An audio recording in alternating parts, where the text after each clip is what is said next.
Hello बच्चों, कैसे हैं आप लोग।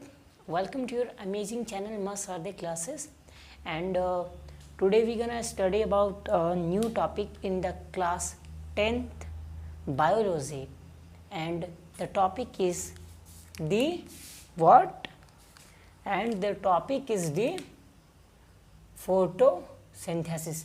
तो please just have a screenshot, please एक स्क्रीनशॉट ले लो आप लोग। गुड, चलो देखो फोटोसिंथेसिस होता क्या है। फोटोसिंथेसिस होता क्या है, देखिए जिस तरह आपकी मम्मी घर में सब्जी काटती हैं, सब्जी बनाती हैं, मतलब आपके लिए जो खाना बनाती हैं, ठीक है, तो वो खाना बनाने का प्रोसेस अलग है। आपकी मम्मी का सबका डिफरेंट होता है। कोई पहले सब्जी फ्राई करता है, कोई पहले प्याज फ्राई करता है, तो अलग अलग होता है सबका प्रोसेस। तो देखो फोटोसिंथेसिस क्या होता है। फोटोसिंथेसिस एक ऐसा प्रोसेस है जिसमें ग्रीन प्लांट, ध्यान से सुनिए मेरी बात, फोटोसिंथेसिस एक ऐसा प्रोसेस है जिसमें ग्रीन प्लांट कार्बन डाइऑक्साइड और वाटर की मदद से, ध्यान से सुनिएगा, कार्बन डाइऑक्साइड और वाटर की मदद से सनलाइट के प्रेजेंस में अपने फूड को तैयार करते हैं। और ये जो पूरा का पूरा प्रोसेस हुआ कार्बन डाइऑक्साइड और वाटर को यूज़ करके सनलाइट के प्रेजेंस में फूड बनाने का, ये जो पूरा प्रोसेस हुआ, उस प्रोसेस को हम लोग कहते हैं क्या, फोटोसिंथेसिस। तो कोई पूछेगा क्या होता है फोटोसिंथेसिस।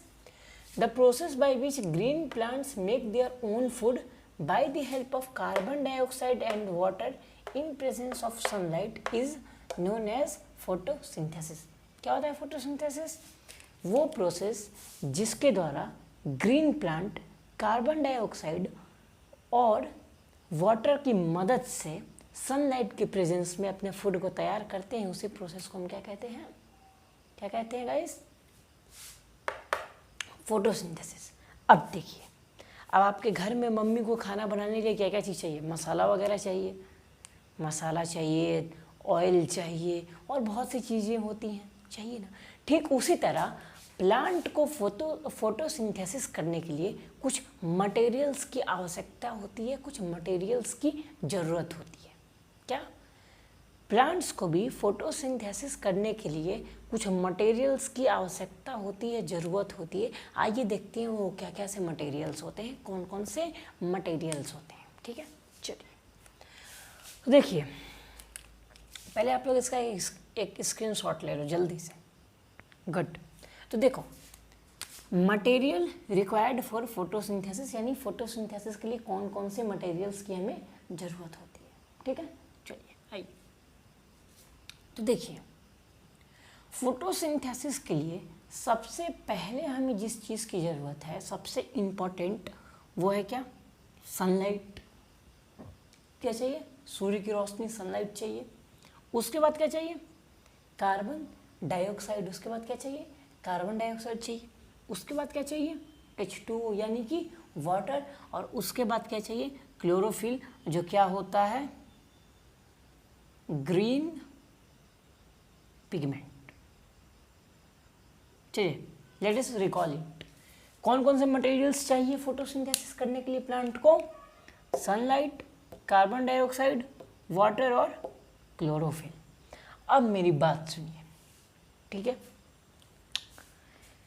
अब जो प्लांट फूड बनाया, आपकी मम्मी, देखिए आपकी मम्मी फूड बनाती हैं, खाना बनाती हैं, तो क्या क्या बनाती हैं, कभी भुजिया बनाती हैं, कभी ग्रेवी वाली सब्जी बनाती है, कभी आलू की सब्जी, कभी कद्दू की, तो अलग अलग वैरायटी होती है ना फूड की।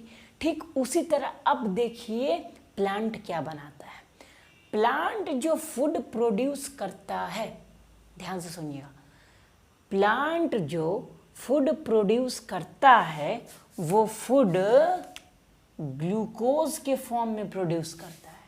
किसके फॉर्म में प्रोड्यूस करता है guys, it produces food in the form of glucose, ठीक है। ग्लूकोज के फॉर्म में फूड बना लिया प्लांट। अब ध्यान से सुनिए, अब आप खाना खाते हो, ह्यूमंस हम लोग खाना खाते हैं, वो खाना डाइजेस्ट होने के बाद वो जितने भी न्यूट्रिएंट्स वगैरह हैं वो हमारे बॉडी के अलग अलग पार्ट तक जाते हैं कि नहीं जाते हैं? जाते हैं ना। फूड जो हम लोग लेते हैं वो बॉडी के अलग अलग पार्ट तक भी जाता है, जाता है। तो सुनिए, प्लांट में फूड बनाया किस फॉर्म में? ग्लूकोज के फॉर्म में। अब वो प्लांट क्या करेगा, अपने भी बॉडी के अलग अलग पार्ट में ले जाएगा कि नहीं ले जाएगा? ले जाएगा ना। ध्यान से सुनिएगा मेरी बात। प्लांट फूड प्रोड्यूस करेगा किसके फॉर्म में? ग्लूकोज। फिर प्लांट उस फूड को अपनी बॉडी के डिफरेंट पार्ट में लेके जाएगा। तो जिस टाइम में वो डिफरेंट पार्ट में उस फूड को लेके जाएगा, उस समय वो फूड किस फॉर्म में प्रेजेंट होता है? सुक्रोज के फॉर्म में। सॉरी, किसके फॉर्म में? सुक्रोज। यानी कि जो फूड प्लांट ट्रांसपोर्ट करता है अपने बॉडी के डिफरेंट पार्ट में, वो किस फॉर्म में करता है? सुक्रोज के फॉर्म में। अब देखिए, अब आप लोग कभी कभी घर में ज़्यादा खाना बच जाता है कि नहीं बन जाता है? तो बचता है, खाना बच जाता है, तो उस खाने को हम लोग क्या करते हैं? स्टोर करते हैं कि नहीं करते हैं? ठीक उसी तरह प्लांट भी कभी कभी फूड ज़्यादा बना लेता है, तो प्लांट क्या करता है? उस फूड को स्टोर कर लेता है अपने पास। तो फूड जो स्टोर करता है प्लांट, वो किस फॉर्म में करता है? स्टार्च के फॉर्म में। किसके फॉर्म में? स्टार्च। चलिए एक बार रिकॉल, किस फॉर्म में प्रोड्यूस करता है फूड? वो ग्लूकोज। ठीक है। उसके बाद उसको अपने डिफरेंट पार्ट ऑफ बॉडी में जब वो ट्रांसपोर्ट करता है तो किस फॉर्म में करता है? सुक्रोज। और जो फूड को वो स्टोर करता है अपने अंदर, बचा के रखता है, वो किस फॉर्म में करता है? स्टार्च। चलिए ठीक है। अब देखिए कि ये फोटोसिंथेसिस होता कैसे है। क्या? कि ये फोटोसिंथेसिस होता कैसे है। चलिए अब देखिए, मेरी बात ध्यान से सुनिएगा। ये एक ट्री है, ठीक है, मान लो ट्री है, सपोज कर लो। It's a what? It's basically a tree. Okay. अब देखो,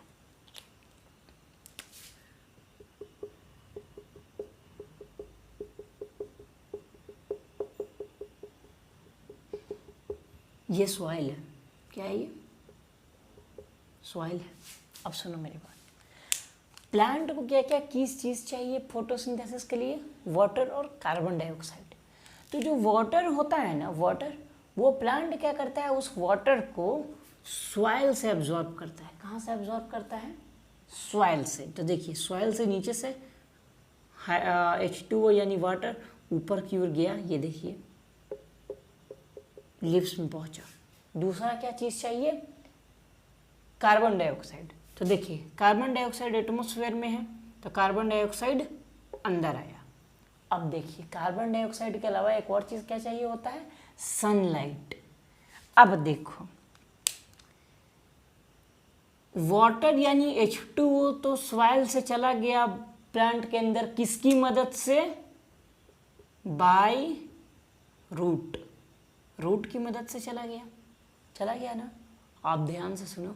अब ये कार्बन डाइऑक्साइड और ये सनलाइट, ये दोनों कैसे जाएगा? तो ये दोनों कार्बन डाइऑक्साइड और सनलाइट, ये दोनों प्लांट के अंदर स्टोमाटा से इंटर होता है। किससे इंटर होता है? स्टोमाटा से।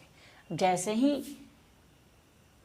कार्बन डाइऑक्साइड और सनलाइट को इस प्लांट के अंदर जाना रहेगा, वैसे ही ये स्टोमाटा ओपन हो जाता है। अब एक और चीज़ सुनो, ये जो स्टोमाटा होता है ना, ये कोई सिंगल स्ट्रक्चर नहीं होता है, ये दो चीज़ों से मिलके बना हुआ होता है। आइए देखते हैं। तो देखिए, तो स्टोमाटा को लोग बोलते हैं ना टीनी पोर्स। तो मेरी बात सुनिए, स्टोमाटा में जो मेन टीनी पोर होता है ना, मेन छेद, मेन पोर जिसको कहते हैं, वो होता है क्या? स्टोमा।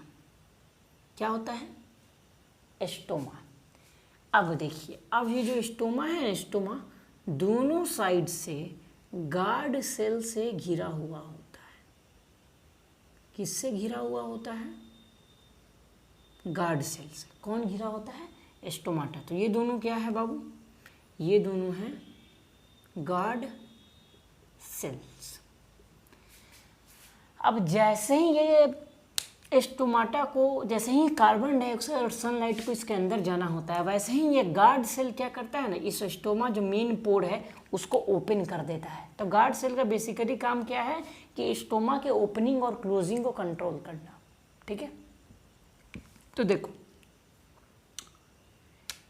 अब ये स्टोमा और ये गार्ड सेल, ध्यान से सुनो, स्टोमा प्लस गार्ड सेल, ये स्टोमा और गार्ड सेल दोनों को मिला के हम लोग स्टोमाटा कहते हैं। समझ में आ गई ये बात? क्या स्टोमाटा और गार्ड सेल दोनों को मिला के हम लोग क्या कहते हैं? स्टोमाटा। ठीक है, क्लियर है? तो चलिए आज के क्लास के लिए फ्रेंड्स हम लोग इतना ही रहने देते हैं। ठीक है ना, और जल्दी हम लोग वापस मिलेंगे फिर से, और तब तक के लिए इस चैनल को आप लोग please please please like share और सब्सक्राइब करिए, क्योंकि मेरे पास कोई बड़े आदमी का हाथ है नहीं, मैंने पहले ही बताया है ना। मैं किसी बड़े यूट्यूबर का सपोर्ट ले रहा हूँ, ना कोई बड़ा यूट्यूबर मेरे को सपोर्ट कर रहा है। तो मेरे लिए जो भी सपोर्ट है आप ही लोग हैं। तो प्लीज़ इस चैनल को लाइक शेयर और सब्सक्राइब जरूर करिए और ज़्यादा से ज़्यादा लोगों तक पहुँचाइए। Don't worry for it, content is enough for board exams, don't worry for it. आप सिर्फ पढ़ाई करिए। ठीक है, थैंक यू।